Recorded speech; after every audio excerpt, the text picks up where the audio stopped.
Oh man, so this was such big financial news over the past week that I feel like I just had to cover it.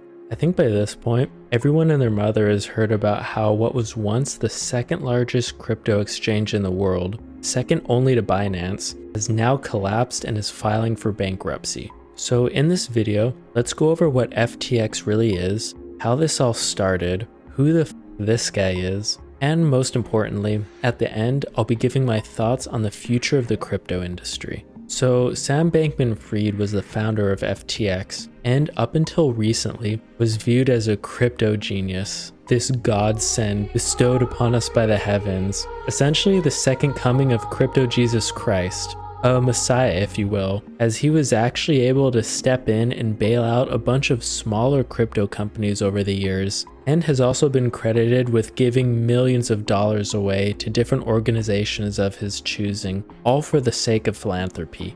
And it was over these years that Sam was also able to grow his crypto exchange, and in conjunction, he saw his net worth grow to a staggering $15 billion at the age of 29. And what really attracted new customers onto the FTX platform was the fact that they were able to dish out some insane percentage yields, up to 8% on your holdings. And if that sounds too good to be true, that's because it absolutely was. But I'll get into that in a bit. Of course, when questioned about how the company could give insane yields, well, as you can imagine, a clear answer was never really given. The first big red flag. But if that wasn't enough to cause alarm sirens to go off in your head, FTX really started to show weakness on November 2nd, 2022, when CoinDesk released an article about Alameda Research, which was also a crypto trading firm owned by Sam. So why is this so important, you might ask?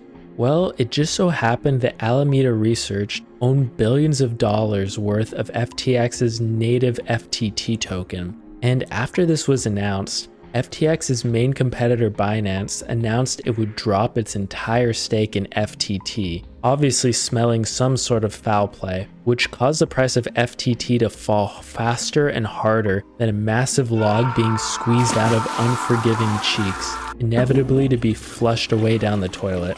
I mean, just look at this graph. What was once a $25 token is now sitting at $1 and some change. And at this point, it's most likely headed to zero.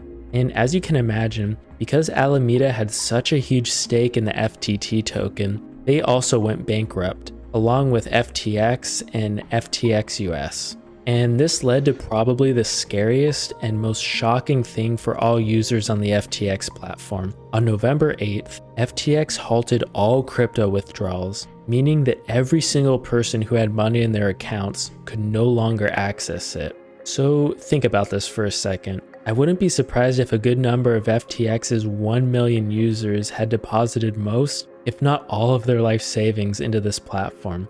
And now, all that money is essentially gone, along with FTX. So while it's still unclear as to when and if these people will ever get their money back, in my honest opinion, it's gone. But back to this whole 8% yield that FTX was offering. Where exactly did this 8% come from? Well, as it turns out, Sam allegedly misappropriated his customers' FTX deposits to fund his insanely large high-stakes gambling operation in Alameda. Essentially, Sam funneled off billions of dollars of customer assets from FTX to Alameda Research. Those funds were then used to build a massive position in Sam's own FTT token, which worked for a while and inflated Sam's net worth substantially. But of course, it obviously didn't last long, because once Binance caught wind of what was going on, they pulled their own money out of the token, and that's what caused the chain reaction and eventual collapse of the FTT token. So in terms of legal ramifications for Sam, a lot is still unclear. I've personally always believed in the presumption of innocence until proven guilty, no matter the circumstance. And that's exactly how I'm going to treat Sam. Even though I'm going to keep it $1.50 with you guys, things are looking pretty bad for him right now. You see, crypto is still currently unregulated by the federal government. So in simplest terms, what this means is that if you're in the US, you can store your money within banks and it'll be secured up to $250,000. In the crypto world though, you'd be lucky to get one token of diarrhea coin back before you ever saw all of the crypto that you lost. That's just the reality of the situation. Moreover though, the SEC and the Department of Justice are now investigating FTX for poorly handling customer funds. And honestly, at this point, it looks like Sam is going to be doing some serious jail time most likely. And I think it's also interesting to note that at the time of FTX's bankruptcy, Sam was in the Bahamas, as FTX's headquarters resides in the Caribbean of all places.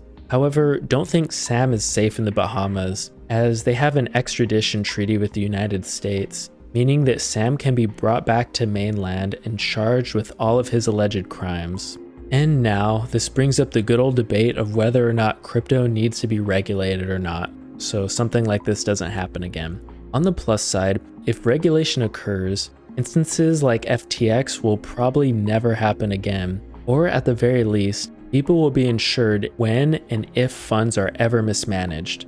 However, creating regulation does go against the core central theme of what cryptocurrency stands for, which is supposed to represent decentralized funds that share absolutely no tie to the federal government, giving the currency a ton of flexibility when it comes to the kinds of trades, items, and use cases that can be associated with it. And speaking of the government, let's look at something for a second.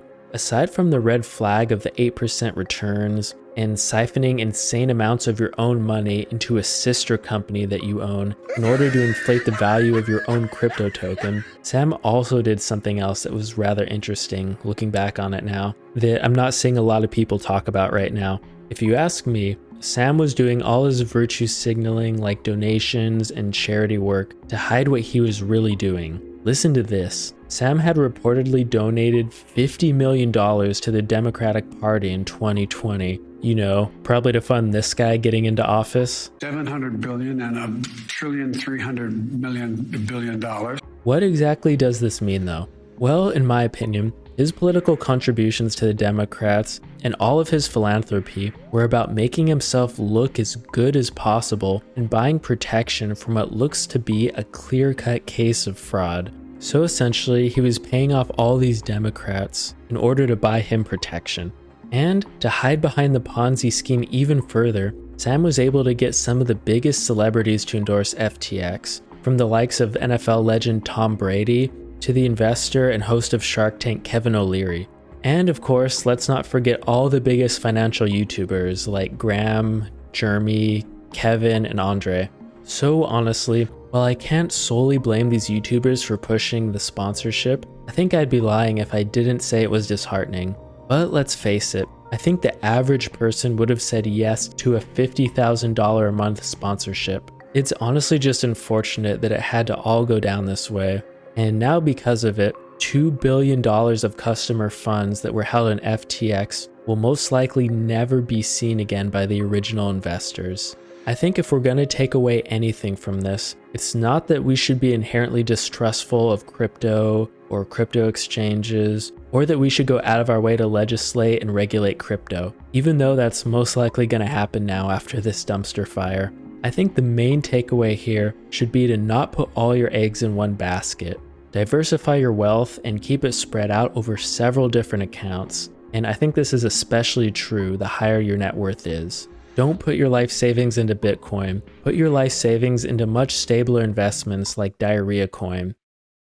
And most importantly, never hold your entire net worth solely on one platform, especially if that platform doesn't have any kind of insurance on your money.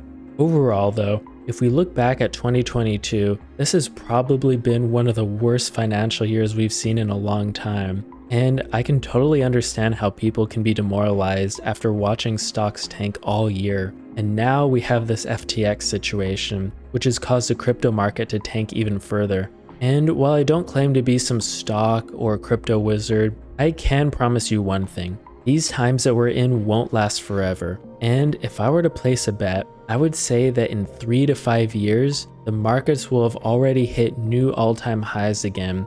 And we'll be able to look back on 2022 as a year where there was a huge amount of opportunity to be had. So at this point, it solely rests on us if we choose to take this opportunity or not. I can confidently say that I am bullish on the stock market long term, and I'm still bullish on crypto. All we can do at this point is sit back and take advantage of what we have in front of us. I wish none of this had happened. So do all who live to see such times, but that is not for them to decide.